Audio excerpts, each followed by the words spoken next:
안녕하세요. 민지의 꿀사연입니다. 즐겁게 감상하시고 구독과 좋아요도 많이 눌러주세요. 그럼 사연 시작해 볼까요? 어쩌다 보니 아랫집 할머니랑 진하게 썸을 타는 사이가 되어버렸는데요.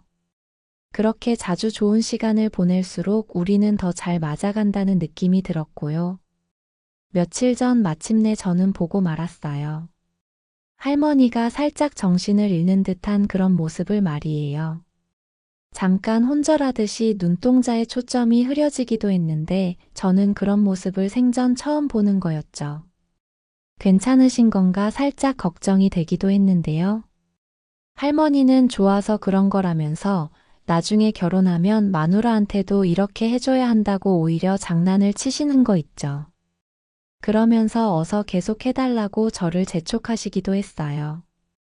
정말 못 말리는 금남이 할머니라니까요. 어쩌다가 엄마보다도 나이가 더 많은 아랫집 금남이 할머니와 이런 사이가 되어버렸는지 제 이야기 다 털어놓아 볼게요. 저는 얼마 전 대학을 졸업한 20대 중반의 남성이에요. 몇 달 전 졸업을 앞두고 있어서 취업 준비에 한참일 때였죠. 그 무렵 집이 이사를 하게 되었는데요. 전에 살던 집이 계약 기간이 끝나게 되었고 집주인이 집을 빼달라고 했거든요. 자기 집 없는 사람들의 서러움이기도 한데요. 집주인이 나가달라면 어쩔 수가 있나요? 생각해보니 그 집에서 10년 가까이 잘 살았는데 이사를 하려니 참 기분이 이상했어요. 내 집은 아니어도 그렇게 오래 살면 집이며 동네의 정이 잔뜩 들기 마련이잖아요. 한때는 저희 집도 꽤 여유 있게 살았던 적이 있었어요. 어릴 적 기억이지만 마당 있는 집에 큰 강아지도 2마리나 키웠었고요. 마당 한켠에 차를 주차할 공간도 따로 있는 집이었으니 형편이 꽤 괜찮은 편이었던 것 같아요. 아빠가 하시던 사업도 잘 되었다고 하는데요. 그러다가 무슨 서브프라임 모기지 사태인가 그 무렵에 아빠 사업이 기울기 시작했고요. 아빠가 운영하던 회사는 망하고 하루가 멀다 하고 집으로 사람들이 막 찾아오곤 했었어요. 아빠는 그 후로 술, 담배를 많이 하셨고 병까지 얻고는 결국 돌아가시게 되었죠. 그때 이후로 집안 형편은 쭉 안 좋았던 것 같네요. 남의 집 새살이를 하면서 계속 이사를 다녔고요. 그러다가 좋은 집주인을 만나서 마지막 그 집에서 10년 가까이 살게 되었던 거죠. 오래 살다 보니 내 집 같기도 하고 정이 참 많이 들었어요. 오죽하면 엄마는 그 집에서 평생 살고 싶어 하시기도 했는데요. 세상 일이 늘 내 뜻대로만 되는 건 아니잖아요. 그래도 저랑 엄마, 누나 세 식구는 어느 집 못지않게 화목하게 잘 살아오긴 했어요. 서로 의지도 많이 하고 살뜰히 챙겨주기도 하고요. 누나랑 저는 학교 다닐 때 공부도 참 열심히 했네요. 혼자 가장 노릇을 하는 엄마 속을 썩이고 싶지 않았거든요. 물론 머리가 썩 좋은 편은 아니라 성적이 아주 상위권은 아니었는데요. 그래도 누나랑 저 모두 서울에 있는 대학에 합격했으니 그거면 된 거 아닌가 싶기도 해요. 그렇게 누나는 졸업하고 지방에 있는 좋은 회사에 취업을 하게 되었고요. 회사에 숙소가 있어서 주말에만 집에 들르는 편이에요. 그러다 보니 평일에는 주로 엄마랑 둘이서 지내곤 하는데요. 종일 일을 하시고 저녁 늦게 들어오는 엄마를 도와서 저는 집안일도 많이 하는 편이죠. 청소기도 돌리고 세탁기를 돌리기도 하고요. 아무튼 그렇게 새로 이사를 가게 된 곳은 경기도의 한 동네였어요. 그새 집값이 얼마나 올랐는지 전에 살던 집 보증금으로는 서울에 괜찮은 집을 구하기가 어려웠거든요. 저도 졸업을 앞두고 있어서 꼭 서울에서 살아야 할 필요가 없으니 상관은 없었어요. 그렇게 지금의 빌라로 이사를 들어오게 되었는데 저는 집이 마음에 들더라고요. 방도 3개나 있어서 가끔 누나가 와도 각자 방을 쓸 수 있어서 좋았고요. 무엇보다도 동네가 엄청 조용한 편이라서 좋았어요. 뒤에 작은 야산도 있어서 동네가 운치가 있다고나 할까요? 어찌 보면 동네가 조금 외진 곳에 위치해 있는 건데요. 그래도 저는 이 집이 마음에 들었어요. 운 좋게 엄마는 이사를 하자마자 동네 식당에서 괜찮은 일자리를 찾으셨고요.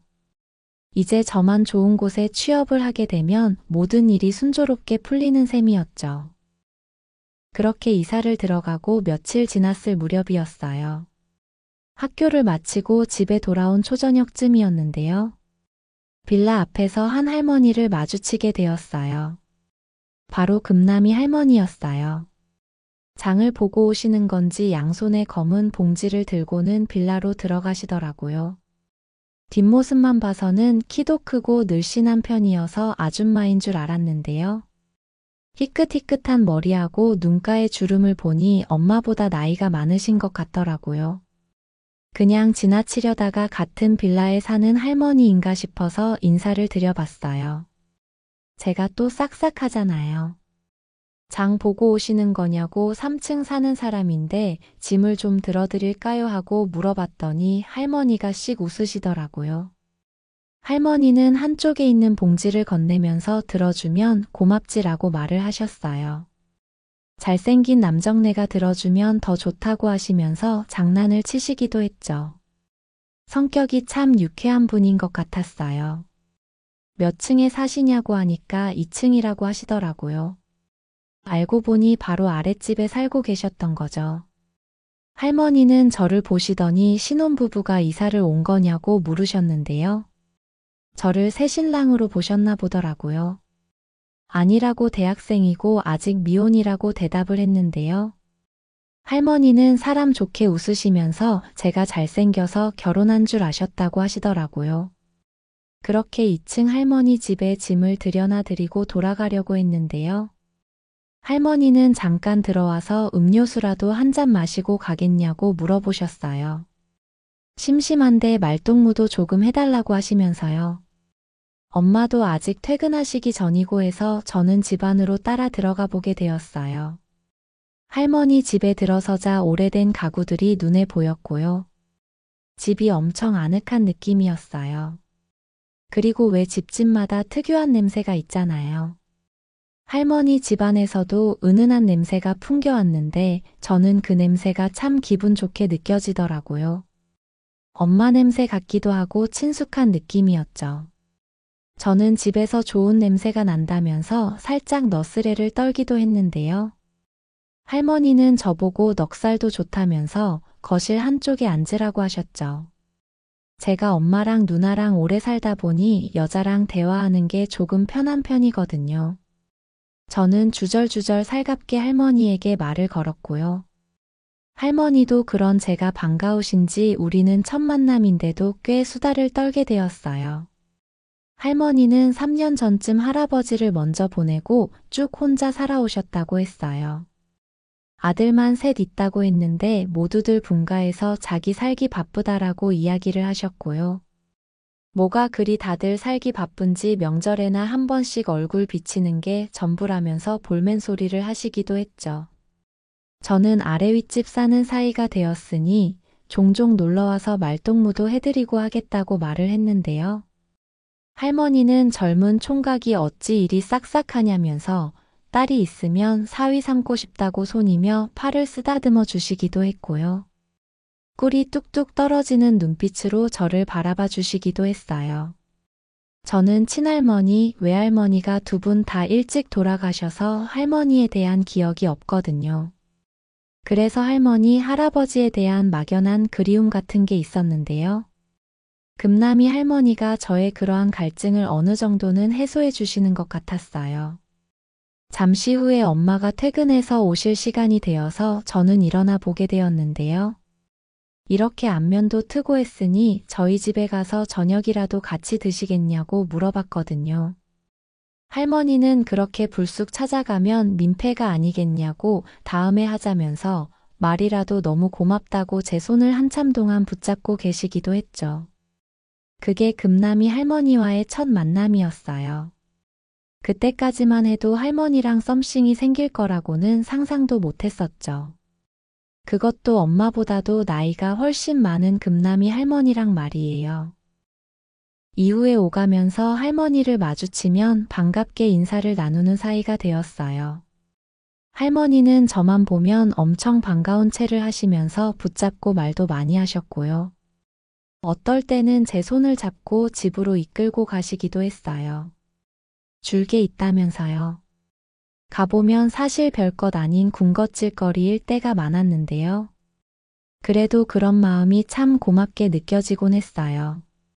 엄마도 할머니랑 안면을 트셨는지 종종 금남이 할머니 이야기를 하시기도 했죠. 밑반찬 같은 것도 주고 받으신다면서요. 그렇게 저는 그 동네에 익숙해져 가고 있었죠. 그리고 그 무렵 저는 졸업시험 준비며 취업 준비로 한참 바쁜 날들을 보내고 있었어요. 그런데 나름 학점 관리도 하고 토익 점수도 만들어 놓고 했는데도 취업은 정말 쉽지가 않았어요. 그렇게 계속 취업은 떨어지고 집에서 엄마랑 누나를 보면 민망하고 면목이 없더라고요. 이게 전공을 살려서 취업을 하려니 더 쉽지가 않았던 것 같아요. 그래도 한번 취업을 하면 오래 다니게 될 테니 아무 곳이나 막 골라서 가고 싶지는 않았거든요. 결국 저는 취업을 못한 채로 졸업을 하게 되었고요. 마냥 취업 핑계로 놀 수는 없으니까 낮에는 알바 자리를 구해서 일하고 남는 시간에는 이곳저곳 입사 지원도 하고 했죠. 그렇게 알바를 하면서 시간을 보내다 보니 낮 시간에 집에 있게 될 때가 많더라고요. 텅 빈 집에만 있기 무료해서 어떤 날은 야산에도 올라보고 동네 산책도 하고 했는데요. 문제의 그날도 아침에 동네 뒷산을 올랐다가 집에 돌아가는 길이었어요. 그날은 알바도 쉬는 날이어서 정말 몸이 근질근질했었거든요. 그렇게 뒷산에 올라가서 동네도 내려다보고 복잡한 마음도 달래고는 집으로 돌아오는 길이었죠. 그러다가 금남이 할머니를 마주치게 되었어요. 할머니는 젊은 사람이 일 안 나가고 대낮에 뭐 하는 거냐고 물어보셨고요. 뭐라 대답을 해야 하나 싶어서 잠깐 머뭇거리게 되었는데요. 제 얼굴을 보더니 무슨 근심 있냐면서 할미가 다 들어줄 테니 속 시원히 털어놓아 보라고 말을 했죠. 사실 취업이 안 돼서 조금 답답하기도 했고요. 가족들에게도 말하지 못한 그런 이야기들을 털어놓고 싶더라고요. 그렇게 저는 할머니 댁으로 따라가게 되었고요. 저는 허심탄회하게 취업이 안 되어서 마음고생이 심하다는 이야기를 다 털어놓아 버렸어요. 오히려 이렇게 알바까지 없는 날은 시간이 너무 안 가서 미칠 것 같다고요. 할머니는 저의 그런 고민을 묵묵히 들어주셨어요. 중간중간 가볍게 제 손을 토닥이시기도 하면서요. 그렇게 할머니에게라도 제 고민을 털어놓으니 조금 마음이 후련하더라고요. 한참을 주절주절 늘어놓고 나니 홀가분한 기분이 들기도 했죠. 제 이야기만 늘어놓은 것 같아서 할머니는 하시고 싶은 이야기가 없으시냐고 물어봤어요. 속에 담아둔 이야기가 있으면 해보시라고요. 할머니는 혼자 사는 늙은이가 외롭다는 넋두리밖에 할 게 뭐 있겠냐면서 웃기도 하셨는데요. 무언가 생각이 났는지 저에게 말을 건네셨어요. 낮술 한잔 하지 않겠냐고 말이에요. 그러더니 저를 보고는 손가락으로 술잔을 꺾는 제스처를 하면서 눈을 찡긋하시는 거 있죠. 고작 점심시간 밖에 안 되었는데 무슨 술인가 싶기는 했는데요. 할머니가 낮 시간에 반주 삼아 마시고 한숨 푹 자면 금방 깬다고 자꾸 저를 꼬드기는 거예요. 속이 답답하기도 했고 할머니하고 대화를 많이 나누다 보니 술 한 잔해도 좋겠다는 생각이 들어서 그러자고 했어요. 신이 나신 듯 할머니는 냉장고에서 소주를 한 병 꺼내 오셨고요. 점심 겸 안주거리로 콩나물국을 금방 끓인다고 기다리라고 하셨죠. 그렇게 간단한 술상이 마련이 되었고요. 할머니랑 저는 소주를 나눠 마시면서 이야기를 이어갔죠. 대낮부터 술잔을 기울이고 있는 스스로가 살짝 한심하다는 생각이 들기도 했는데요. 인생이 쓴맛이어서 그랬는지 술맛은 더 좋더라고요. 콩나물국도 얼큰하니 술이 쭉쭉 들어갔고요. 거기다 할머니랑 주거니 받거니 하면서 넋두리까지 늘어놓다 보니 금방 취하는 것 같기도 했어요. 할머니는 술을 따라만 놓고 거의 드시지는 않았는데요. 그러다 보니 저 혼자서 거의 한 병을 다 마시게 되었죠. 술을 이렇게 잘 마시고 좋아하냐면서 할머니는 한 병 더 마시겠냐고 물어봤고요. 저는 알딸딸한 기분으로 할머니를 바라보고는 고개를 끄덕였죠. 그럼 딱 한 병만 더 마시고 한숨 자고 가라는 할머니 말에 알겠다고 했고요. 냉장고에서 소주 한 병을 더 꺼내온 할머니는 말없이 제 술잔을 채워주었어요. 그렇게 두 번째 병도 다 비웠을 때쯤 술 기운이 많이 올라와서 어질어질하더라고요. 할머니는 상을 치우면서 저보고 누우라고 했어요. 한숨 자고 가라면서요. 제가 조금 취했었나 봐요. 취업이 안 돼서 짜증난다고 저는 투정을 부리면서 바닥에 쓰러지듯이 누워버렸어요. 할머니는 제 머리에 베개를 받쳐주시더니 제 옆에 조용히 누우셨죠. 그러더니 때가 되면 취업도 되고 일도 술술 풀리지 않겠냐면서 너무 조급하게 생각 말라고 다독여 주시기도 했는데요. 그 말이 참 위로가 되더라고요. 할머니는 계속 제 몸을 토닥여 주셨죠. 노곤한 기분이 몰려왔고요. 그 느낌이 너무 좋아서 저는 할머니 손길을 한껏 즐기는 중이었어요. 오랜만에 받는 위로처럼 느껴졌다고나 할까요? 그렇게 나란히 누워있다가 고개를 돌려서 할머니를 바라봤는데요. 술이 취해서 그랬는지 할머니가 더 고와 보이고 예뻐 보이더라고요. 이렇게 제 마음을 위로해 주시는 게 고마워서 더 그랬던 것 같아요. 할머니랑 눈을 맞추고는 속삭이듯이 대화를 나누다 보니 기분이 엄청 야릇해졌고요. 할머니의 은은한 분냄새도 제 마음을 싱숭생숭하게 만들고 있었어요. 취업 준비한다고 연애도 한동안 못 해보고 여자를 못 안아봐서 그랬는지 제 마음 안에서는 야릇한 생각이 몰려오는 것 같았어요. 술 기운 때문이었는지 여자가 더 생각나는 기분이었죠. 저는 할머니 품으로 파고들었어요. 포근했고 기분이 너무 좋더라고요. 그 품을 느끼면서 저는 달아오르고 말았어요. 할머니는 제 거친 숨을 눈치챘는지 뭐 하는 거냐면서 제 등을 살짝 때리고는 핀잔을 주기도 했는데요. 잠시 후에 할머니는 한참 때인 저를 받아주기로 마음 먹었나 봐요. 할미랑 그렇게 놀아도 괜찮겠냐면서 물어봐 주었고요. 저는 말없이 고개를 끄덕여 버리고 말았죠. 할머니는 그렇게 한껏 달아올라 있는 저를 허락해주고 말았어요. 우리는 손을 잡고 방으로 자리를 옮기게 되었고요. 그렇게 결국 저는 할머니랑 좋은 시간을 보내버리고 말았네요. 오래 쌓여있던 욕구들을 저는 다 쏟아내버리게 되었는데요. 금남이 할머니는 너무 오랜만이어서 버겁고 힘들다면서 중간중간 저를 달래듯이 제지하기도 했어요. 사실 저도 여자친구랑 헤어지고 정말 오랜만에 여자를 안아보는 거였는데요. 달아올라버린 마음이 조절한다고 조절이 되나요? 저는 무아지경이 되어서 할머니와의 사랑을 즐기게 되었고요.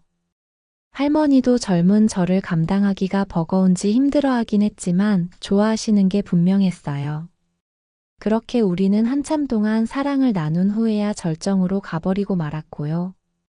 술 기운도 남아 있었고 힘도 많이 써버린 탓에 저는 잠시 후에 스르르 잠에 빠져버리게 되었네요. 한참 후에 깨어났을 때 옆에 누워있는 할머니를 보니 조금 민망하기는 했는데요. 생각해보니 그렇게 정신줄을 놓고 사랑을 나눠본 게 거의 처음 있는 것 같더라고요. 솔직히 말해서 여자친구랑 잠자리를 했던 때보다 더 짜릿한 느낌이었다고나 할까요? 할머니도 정신이 드는지 제 얼굴을 어루만지면서 조금 스트레스가 풀렸냐면서 웃어주었어요. 너무 좋았다고 대답하면서 저는 할머니 손길에 얼굴을 맡겼죠. 그렇게 다정하게 시간을 보내다가 저는 잠시 후에 집으로 올라가 보게 되었어요. 잠시 후에 엄마가 돌아오실 시간이었으니까요. 그렇게 금남이 할머니와의 썸이 시작이 되었네요. 제가 알바를 나가지 않는 평일이면 저는 어김없이 할머니 집으로 놀러 가곤 했고요. 달려드는 저를 할머니는 언제나 두 팔 벌려서 받아주곤 했어요. 할머니와 좋은 시간을 보내는 건 짜릿한 느낌을 주었어요. 이게 마치 금기시 되는 무언가를 하는 것 같은 그런 생각이 들었고요. 그런 느낌이 말로는 설명할 수 없는 전율을 주더라고요. 할머니는 제가 아주 튼실하다면서 나중에 장가 가면 마누라에게 사랑받겠다고 짓궂은 농담을 하시기도 해요. 저도 장난 삼아서 제가 그렇게 튼실하냐고 물어봤는데요. 할머니는 살면서 먹어본 놈 중에 최고로 맛있었다고 아주 원색적인 농담을 하시기도 하셨죠. 할머니 입에서 그런 이야기가 나오는 게 황당하기도 해서 저는 웃음을 터뜨리고 말았네요. 그렇게 자주 좋은 시간을 보낼수록 우리는 더 잘 맞아간다는 느낌이 들었고요. 며칠 전 마침내 저는 보고 말았어요. 할머니가 살짝 정신을 잃는 듯한 그런 모습을 말이에요. 잠깐 혼절하듯이 눈동자에 초점이 흐려지기도 했는데 저는 그런 모습을 생전 처음 보는 거였죠. 괜찮으신 건가 살짝 걱정이 되기도 했는데요. 할머니는 좋아서 그런 거라면서 나중에 결혼하면 마누라한테도 이렇게 해줘야 한다고 오히려 장난을 치시는 거 있죠. 그러면서 어서 계속 해달라고 저를 재촉하시기도 했어요. 할머니는 제가 멋진 남자라면서 평생 만나본 남자 중에 최고라고 하는데요. 그 말이 진심인 건지 기분 좋으라고 해주는 빈말인지는 모르겠지만 기분이 좋기는 하네요. 엄마보다도 나이가 더 많은 아랫집 금남이 할머니랑 이런 사이가 될 거라고는 생각지도 못했는데요. 엄청난 나이 차이를 넘어서 우리는 너무 잘 맞는 짝이 되어버린 것 같아요. 아니, 오히려 엄청난 나이 차이 때문에 이런 사이로 지내는 게 더 묘한 만족감을 주는 것 같기도 하고요.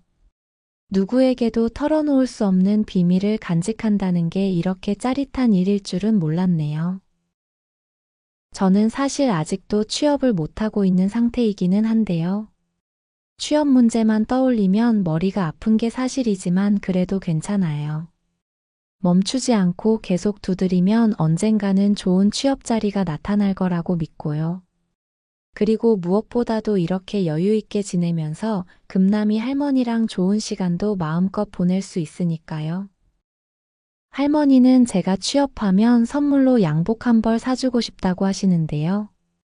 그렇게 비싼 걸 받아도 되는지 모르겠다고 답을 했더니 할머니는 꼭 해주고 싶으시대요. 늦은 나이에 자기를 이렇게 호강시켜주는데 못해줄 게 뭐 있냐면서요. 저를 그렇게나 예뻐해주는 금남이 할머니 덕분에 요즘 저는 너무 행복하답니다. 그저 이런 시간들이 오래 지속되었으면 하는 바람이에요. 취업 문제만 해결된다면 더할 나위 없이 만족스러울 것 같은 요즘이네요. 제 이야기는 여기까지입니다. 들어주셔서 고맙습니다.